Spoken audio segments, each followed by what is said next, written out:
गुरु साक्षात परब्रह्म तस्मै श्री गुरुवे नमः। क्योंकि अपनी भारतीय परंपराओं में गुरु का जो स्थान है, स्वामी विवेकानंद जी ने भी कहा था, गुरु का जो स्थान है कई जगह पर माता पिता से बढ़कर होता है। क्योंकि गुरु ही एक ऐसे व्यक्तित्व होते हैं, ऐसे महापुरुष होते हैं, हमारे और आपके जैसे महिलाओं के अंदर, बच्चियों के अंदर एक अलग जगह देते हैं, एक अलग अपनी पहचान बनवा देते हैं और प्रकाश की पुंज उनके अंदर डालते हैं। तब वो मातृशक्ति पूरे देश विदेश में अपना नाम कमाती है। ऐसे सभी गुरुओं को मैं प्रणाम करती हूँ।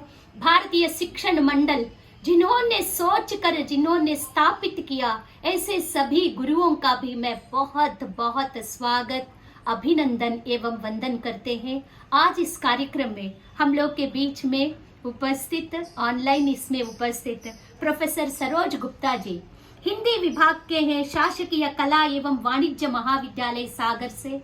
हम आपका भी बहुत बहुत स्वागत करते हैं। क्योंकि भगिनी निवेदिता जी भी जब मार्गरेट थी वे, तब वो भी कला संकाय में उनकी बड़ी रुचि थी, लिटरेचर में उनकी बड़ी रुचि थी। इसीलिए आपका यहाँ उपस्थिति भी हम लोगों के लिए गौरव प्रदान करता है। आपका मैं बहुत बहुत स्वागत करती हूँ सरोज जी।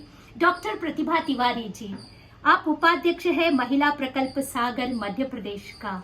जब कोई महिला नेतृत्व करती है वह बात ही अलग होती है। इसीलिए मैं प्रतिभा जी का भी बहुत बहुत स्वागत करती हूँ, अभिनंदन करते हैं, वंदन करते हैं। भारतीय शिक्षा मंडल के सभी मातृशक्ति बहनें जो इस ऑनलाइन में जुड़े हैं, आप सभी को भी मैं बहुत बहुत स्वागत, अभिनंदन एवं वंदन करते हैं।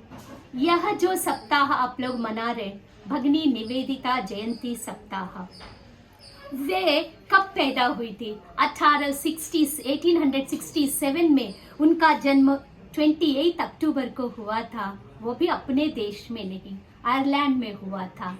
और तब की वो जो मार्गरेट एलिजाबेथ नोबेल थी, वो धीरे धीरे भगिनी निवेदिता बनती है। ये जो ट्रांसफॉर्मेशन है, एक अंग्रेज महिला भारतीयता के तरफ कैसे आकर्षित हुई, कैसे वो भारत देश को अपना देश से बढ़कर मानकर सेवा कार्य किया, इसके लिए यह जयंती सप्ताह हम सब लोगों के लिए बहुत जरूरी है। क्योंकि हम सब महिलाएं, हम सब माताएं बहनें एक दूसरे को जब हम लोग मदद करेंगे, एक दूसरे का हम लोग सपोर्ट करते चलेंगे, तभी अपना देश का जो गौरव है दिन प्रतिदिन बढ़ता जाएगा। बाहर के लोग अपने देश के विचार से, अपने देश के धर्म ग्रंथों से, वेद पुराणों से, उपनिषदों से, भगवत गीता से, रामायण से इतना प्रेरणा पाकर जगह जगह वे लोग, अब भी अपन ने सुना था माननीय प्रधानमंत्री जी जब इटली गए थे, क्या शिव स्तोत्र वहां के लोग गा रहे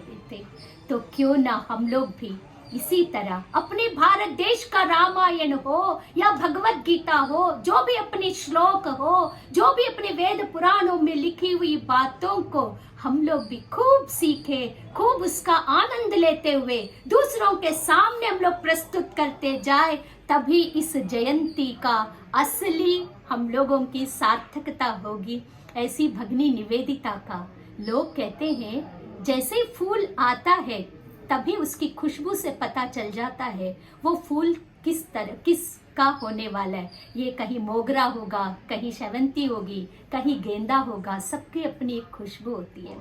ऐसे ही मार्गरेट नोबेल, एलिजाबेथ नोबेल एक फादरी परिवार में जन्मी थी, मतलब क्रिश्चियंस थे वो लोग। और उनके नाना स्वतंत्रता संग्राम में वो पूरा सेना में वो नेता थे। और उनके पिताजी तो यही क्रिश्चियनिटी को बढ़ाने के लिए, ईसाईयत को बढ़ाने के लिए काम करते थे। जैसे ही मार्गरेट नोबेल, एलिजाबेथ नोबेल पैदा हुई, उनके घर वालों ने सोच लिया था, 4-5 बच्चे थे, लेकिन तभी सोच लिए थे ये बिटिया को हम लोग सामाजिक कार्यों के लिए आगे बढ़ाएंगे। पर उनके सामाजिक कार्य था, क्योंकि वो लोग उस धर्म में पैदा हुए थे, इसीलिए ईसाईयत को बढ़ावा देने के लिए ये एलिजाबेथ मार्गरेट काम करेगी सोच रहे थे। लेकिन भगवान का निर्णय कुछ और होता है। जब ये बेटी 10 साल की होती है, उनके पिताजी स्वर्गवास हो जाते।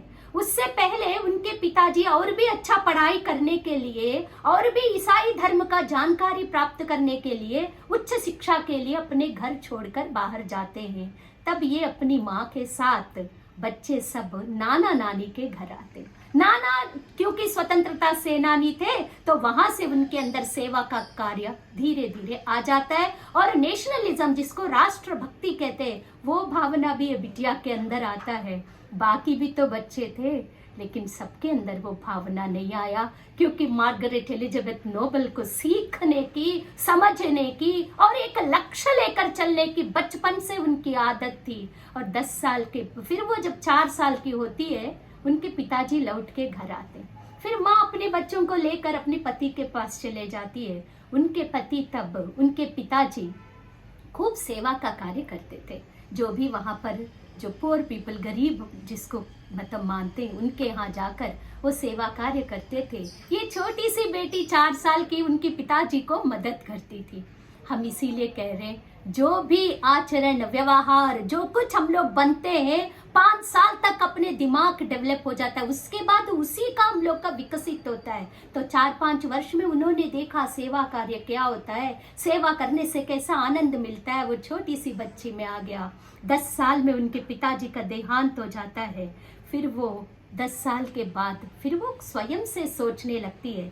1884 में उन्होंने कैरियर टीचिंग का शुरू कर देती है। तब मात्र उनका उम्र 18 साल का था।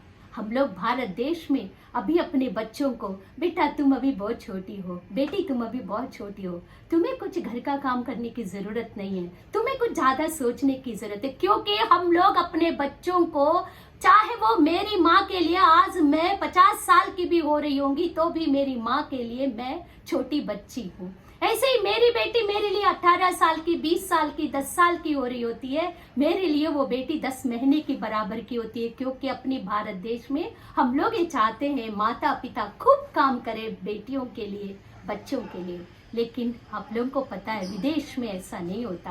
विदेश में थोड़ा समझदार क्या हो गया, माता पिता से अलग रहकर अपना काम करना प्रारंभ करते हैं, स्वावलंबी जीवन वो लोग व्यतीत करते हैं, लेकिन परिवार से थोड़ा अलग रहते हुए करते हैं। हमारा भारत, अपना भारत देश में परिवार एक मूलभूत इकाई है। सब कुछ महिला के इर्द गिर्द पूरा समाज, पूरा परिवार के लोग घूमते रहते हैं। इसीलिए हम लोग अपने बच्चों को अपने पास ही रखकर संस्कार देने का काम करते हैं। जब अच्छे संस्कारवान बनते तब हम लोग समाज में कहते अब तुम नौकरी कर सकते हो, तुम अकेले जा सकते हो। क्योंकि हम लोग प्रोटेक्शन बहुत ज़्यादा अपने बच्चों को देते। तब अपने भारत देश के बच्चे आगे जाकर अमेरिका हो, लंदन हो, कहीं पे भी जाके नाम कमाते। लेकिन मार्गरेट एलिजाबेथ नोबेल का आप देख सकते हैं 18 साल में उन्होंने टीचिंग का शुरू कर दिया था। फिर उसके बाद 1892 में वे मार्गरेट ने एक स्कूल भी प्रारंभ किया था अपना। आप सोचिए कितनी छोटी से उम्र में उन्होंने अपनी शिक्षा के क्षेत्र में आगे बढ़ने के लिए अपने नए नए प्रयोग करते हुए स्कूल का प्रारंभ किया था। और एक स्कूल उन्होंने प्रारंभ किया था। उस स्कूल को उन्होंने खेल खेल में कैसे शिक्षा दी जा सकती है। मैं जब भी अपनी भगिनी निवेदिता जी के बारे में पढ़ती हूँ, मुझे पता नहीं क्यों भारत रत्न नानाजी देशमुख जी की भी बहुत याद आती है। क्योंकि उन्होंने स्वामी विवेकानंद जी का अध्ययन इतना किया और भगिनी निवेदिता जी का भी इतना पढ़ा। इसीलिए उन्होंने भी चित्रकूट में खेल खेल में शिक्षा कैसे हो सकती है, बच्चों को पुस्तकों का बोझ कैसे कम किया जा सकता है और प्रकृति से जुड़कर कैसे पढ़ाई किया जा सकता है, ऐसे कितने स्वामी विवेकानंद जी को आदर्श मानने वाले कई ऐसे लोग हैं जो देश के लिए काम कर रहे हैं, समाज के लिए काम कर रहे हैं। तब के समय का आप सोचिए, भगिनी निवेदिता जी जो एलिजाबेथ थी, उन्होंने एक स्कूल खोला था और बच्चों को खेल खेल में कैसे शिक्षा दिया जा सकता है, क्योंकि उनके मन में था कि शिक्षा के माध्यम से बहुत कुछ परिवर्तन हो सकता है। फिर उसके बाद वो ईसाईयत में तो उनका रुचि थी, क्योंकि आध्यात्मिक परिवार था उनका परिवार, क्योंकि पिताजी फादर ही थे, तो अध्यात्म होने के कारण उनको अध्यात्म के प्रति रुचि बहुत था। लेकिन क्या हुआ, जब अध्यात्म करते करते उनको एक दिन ऐसा लगा सच्चाई की खोज क्या है, खोजना पड़ेगा। क्या है असली सच्चाई, क्या है वो खोज के लिए उन्होंने तैयारी शुरू किया। उनको उनके मत में नहीं मिला, ईसाइयत में। फिर वो तड़प रही थी, उनको कुछ ऐसा खोज था, खोज के लिए एक ऐसे महापुरुष या कोई ऐसा चीज को खजाना खोज रही थी जिससे उनको सच्चाई क्या है, ट्रूथ क्या है, वो सही मायने में पता करने के लिए भगवान, जो लोगों के अंदर एक मिशन होता है, जो संकल्प लेकर काम करने वाले लोग होते हैं, उनको भगवान बहुत साथ देते हैं। इसीलिए अपना जीवन भी ध्येय युक्त हो, कोई ना कोई ध्येय के साथ हम लोग काम करें। भारतीय शिक्षण मंडल के साथ हम सब बहनें यदि जुड़े हैं, अपनी इतनी बड़ी संस्था है, तो हम लोगों का भी ध्येय क्या है। हमारे आसपास की जो भी बहनें हैं, जो बेटियां हैं, जो बच्चे हैं, जो स्कूल नहीं जा पा रहे किसी कारणवश, हम लोग 1 घंटे का समय देकर उनको हम लोग विद्या दान करें। और उनको यदि स्कूल बैग्स नहीं है, क्या हम लोग थोड़ा अपने घर में 4 स्कूल बैग्स है तो 1 आध बैग उनको भी देकर बच्चों को संवार के स्कूल भेज सकते हैं क्या। कुछ भी नहीं चाहिए शिक्षा देने के लिए, ना ब्लैक बोर्ड चाहिए होता है, ना व्हाइट बोर्ड चाहिए होता है, ना स्मार्ट बोर्ड चाहिए होता है, ना ग्रीन बोर्ड की जरूरत होती है, ना चॉक पीस की जरूरत होती है, ना अपने को कोई पेंसिल्स की, मार्कर्स की जरूरत नहीं होता। हम लोगों ने किया था, गांव में जो महिला बेचारी पढ़ नहीं पाई, उन महिलाओं को हमारी बहनों ने, जब वो चूल्हा में काम कर रही होती है, वहीं पे बैठ जाती थी, वो उस चूल्हे के सामने लीप पोत के रखती थी, वहीं पे ये लोग कोयले में लिख के आते थे और दूसरे दिन जाके पूछते थे बन गया से अनार, तो वो सच में खुशी खुशी दोबारा वो लिख देती थी और कहती थी दीदी जी से अनार भी और आ से अम्मा भी बोलती थी। इसीलिए थोड़ा बहुत अपने को पढ़ाने की, बताने की जरूरत है। हर व्यक्ति के अंदर जन्मतः कुछ न कुछ लक्षण विराजमान है, उसको सिर्फ हम लोग को प्रेरित करना है, यही गुरु का काम होता है। तो हम सब लोग भी कोशिश करके जिनके अंदर जो छुपी हुई जानकारी है, ज्ञान है, उसको उभारने की हम लोग कोशिश करें।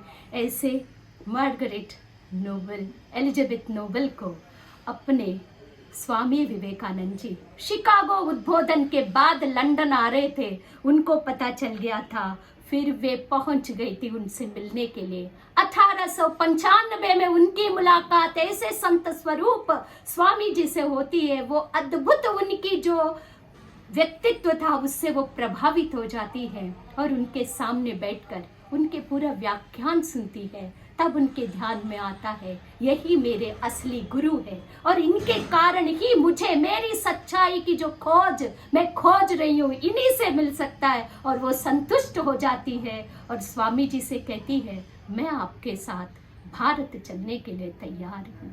लेकिन स्वामी जी तो स्वामी जी है, क्योंकि कोई भी गुरु शिष्य ऐसे ही नहीं बनाते। श्री कृष्ण जी ने अर्जुन को यदि शिष्य बनाया तो कुछ सोच के बनाया, और बुद्ध जी ने यदि आनंद जी को अपने शिष्य बनाया खूब परख कर समझ कर बनाया। ऐसे ही गुरु समर्थ रामदास जी ने छत्रपति शिवाजी को अपने शिष्य यदि बनाया तो बहुत कुछ देख कर सोच कर उनको शिष्य बनाया। और रामकृष्ण परमहंस जी भी स्वामी जी को ऐसे ही शिष्य नहीं बनाया, उनके अंदर के गुणों को जाना पहचाना तब उन्होंने अपना शिष्य बनाया। तो उसी परंपरा के तो अपने स्वामी जी भी है। इसीलिए स्वामी जी ने मार्गरेट से बात करते हुए कहा, बहुत सारी बातें उनसे किया, उनको लगा ये भारत देश के लिए काम कर सकती है। लेकिन वो तब एक स्कूल चला रही थी, हमने आपको बोला था, तब वो स्कूल देखने के लिए स्वामी जी जाते हैं। वो स्कूल की गतिविधियां जब स्वामी जी ने देखा तो स्वामी जी प्रभावित हो गए। उनको लगा हमारी भारत की नारियों के भी ये बहुत अच्छा शिक्षा दीक्षा दे सकती है। जो कुछ महिलाएं उस समय पर दबी कुचली रहती थी, अंदर से बाहर नहीं निकलती थी और बिल्कुल पर्दा प्रथा से लेकर सब कुछ इतनी महिलाओं की संकटें थी, उनको तब लगा मुझे एक मिल गए जो इन संकटों से हमारी भारत की नारी को बाहर ले आ सकती है। दिमाग में तो आ गया था, लेकिन गुरु जी ऐसे ही शिष्य को तुरंत नहीं बताते हैं। तो उन्होंने फिर उनसे बात करते हुए 2 साल हो गया, फिर उन्होंने कहा ऐसा है आप इतना कुछ सीख गए हो, अपने लंदन में भी काम कर सकते हो। फिर वो पत्र लिखती है स्वामी जी को, नहीं, हमने अपना कार्य क्षेत्र भारत देश आध्यात्मिक केंद्र भारत माता को माना है। मैं भारत माता के पास आके सेवा करना चाहती हूँ, मुझे आज्ञा दीजिए, मुझे एक बार बुला लीजिए। शिष्य की पुकार यदि दिल से हो तो कोई भी गुरु रुक नहीं सकता। तो गुरु अपने स्वामी विवेकानंद जी जान जाते हैं, वो भगनी निवेदिता जी को अपने भारत बुलाते हैं। भारत वो आती है, उन्हीं के साथ 1895 में आने के बाद 1898 में 1898 में भगनी निवेदिता जी का नामकरण होता है, क्योंकि उनका नाम था मार्गरेट एलिजाबेथ नोबेल। ये वहाँ की पूरी नागरिकता को, आयरलैंड का वो बताती थी। लेकिन भारत में आने के बाद नाम परिवर्तन के साथ साथ उन्होंने उनके अंदर की जीवन का भी पूरा परिवर्तन कर डाले थे स्वामी जी। तब उन्होंने नाम बदला था, ऐसे ही नहीं नाम बदले थे। अपने यहाँ पे भी परंपराएं हैं, बहू जब आ जाती है यूपी मध्य प्रदेश उस तरफ एक परंपरा है कि बहू का नाम परिवर्तित करते, क्योंकि वो मायके का नाम है, ये ससुराल में अपना नाम होगा करके। इसके लिए स्वामी जी ने नहीं बदला था, क्योंकि उनके जीवन का पूरा परिवर्तन हो गया था। इसीलिए स्वामी जी ने उनका नाम निवेदिता रखा। निवेदिता माने जैसे अपन को भगवान को नैवेद्य चढ़ाते, मतलब ये पूरा भगवान को समर्पित हो गए। आज भगवान माने स्वामी विवेकानंद जी अपने देश को उन्होंने भगवान स्वरूप माना था, और उस भगवान के चरणों में अपनी भगिनी निवेदिता का नाम उन्होंने दिया। फिर सब उन लोगों को सिस्टर निवेदिता, भगनी माने बहन हो गया। हम सब लोग भी कोशिश यही करें आपस की, हम लोग सब बहनों के रूप में, बहन बहन में कितना प्यार होता है। हम लोग भी रिश्ते जो भी हो, भाभी हो सकती है, चाची हो सकती है, काकी हो सकती है, हमारी बहुत सारे रिश्ते हैं भारत देश में। अंकल आंटी की हमारे यहाँ की परंपरा नहीं है। हम लोग किसी को बड़ी माँ, ताई जी, बड़ी माँ का ही कई नाम है, ताई जी बुलाते हैं, बड़ी माँ बुलाते हैं, अम्मा बुलाते हैं। इसीलिए हम लोग अपने रिश्तों को निभाए। ये भगनी निवेदिता जी से सीखने वाली बात है। यदि वो गुरु मानी तो उनको गुरु मान लिया। जिनकी सेवा करने के लिए वो निकलती थी, वो उतने ही सेवा अपनी बहन से बढ़कर, अपनी माँ से बढ़कर, अपने रिश्तेदारों से बढ़कर, अपने देश से बढ़कर उन्होंने भारत देश की सेवा किया है भगनी निवेदिता जी ने। और ऐसी भगनी निवेदिता जी ने स्वामी विवेकानंद जी के से मिलने के बाद वो कहती है कि गुरु ईश्वर का रूप होता है, गुरु ही आज्ञा शिष्य के लिए वेद वाक्य समान होता है, कहती थी।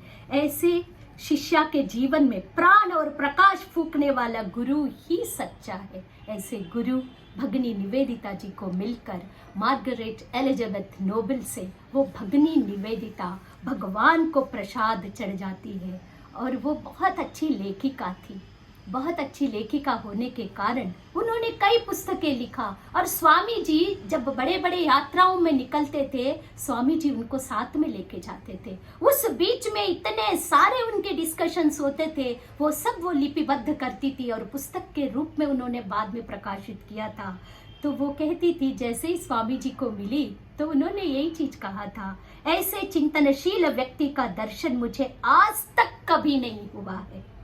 दूसरे दिन स्वामी जी का वाक्य उनके हृदय में प्रवेश कर गए, जो अनंत और असीम है वही अमृत है, वही शाश्वत है। उसे छोड़कर संसार की समस्त विषय वस्तु नाशवान है, अस्थायी है, दुख युक्त है। इतना जब जान गई तब वो स्वामी विवेकानंद जी की शिष्य के रूप में, भगिनी निवेदिता के रूप में इतना काम कर गई भारत देश के लिए। और उसके बाद आपको पता है, यहाँ पर उन्होंने देखा जो वंचित है, जो उपेक्षित है, उन सब लोगों के लिए पढ़ाई का काम उन्होंने शुरू किया, विद्यालय खोला स्वामी जी के कहना अनुसार। और वो रामकृष्ण मिशन से भी उनका बहुत अच्छा जुड़ाव हो गया था। माता शारदा देवी जी से उनकी अलग ही एक मतलब प्यार था, उनसे दोस्ती थी, उनसे सीखती थी। और 1899 में जब कॉलेरा फैला था, तब उनकी सेवा हम लोग पढ़ते हैं कितना सेवा उन्होंने उस समय पर किया था, ये भेदभाव ही नहीं किया। और उनके शरीर को क्या होगा वो उन्होंने बिल्कुल नहीं सोचा।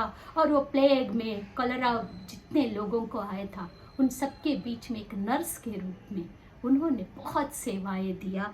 ऐसे व्यक्तित्व मार्गरेट एलिजाबेथ नोबेल भगिनी निवेदिता बन जाती है। और स्वामी विवेकानंद जी ने अपने भाषण में कहा था, एक बार वो सुन रही थी जब वो शिष्या नहीं बनी थी ना, तब स्वामी जी ने कहा था, भाई यदि मुझे ऐसे लोग, पूरे लोग नहीं चाहिए, मुझे 20 लोग ऐसे मिल जाए तो मैं पूरा परिवर्तन ला सकता हूँ दुनिया में। तो ये बिटिया के अंदर ही ऐसी भावना आ गई। दूसरे दिन सुबह स्वामी जी के सामने खड़ी हो गई। मुझे तो नहीं पता वो 19 लोगों के बारे में, वो 20 में से एक मैं हूँ। बताओ स्वामी जी आगे करना क्या है। हम लोग भी यदि कोई व्यक्ति, कोई आपके मतलब अपने प्रदेश में, अपने जिला में, अपने गांव में, अपने परिवार में यदि कोई कृत संकल्पित है किसी काम के लिए, हम सब बहनें बढ़ चढ़ कर आ गया जाए, बताओ चाचा जी कौन सा काम करना है, मैं तैयार हूँ, मैं तैयार हूँ, मैं तैयार हूँ। यही भगिनी निवेदिता जी ने हम लोगों को प्रेरणा दिया है। वो एक चेहरा सामने आ गया, स्वामी जी को लगा हजारों चेहरे मेरे सामने आ गए। फिर उनके बल से उन्होंने पूरा काम करना शुरू कर दिया था। और यही है हम सब लोगों के लिए।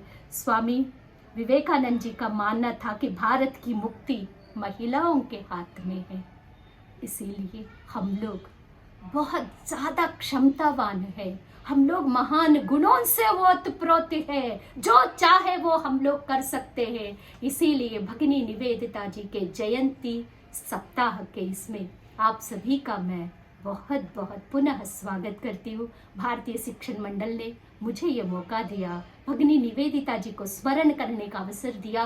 मैं बहुत बहुत धन्यवाद देती हूँ गगन सिंह ठाकुर जी, दयानिधि जी एवं भारतीय शिक्षण मंडल के सभी पदाधिकारी बंधु भगिनियों का बहुत बहुत धन्यवाद, बहुत बहुत आभार आप सभी का।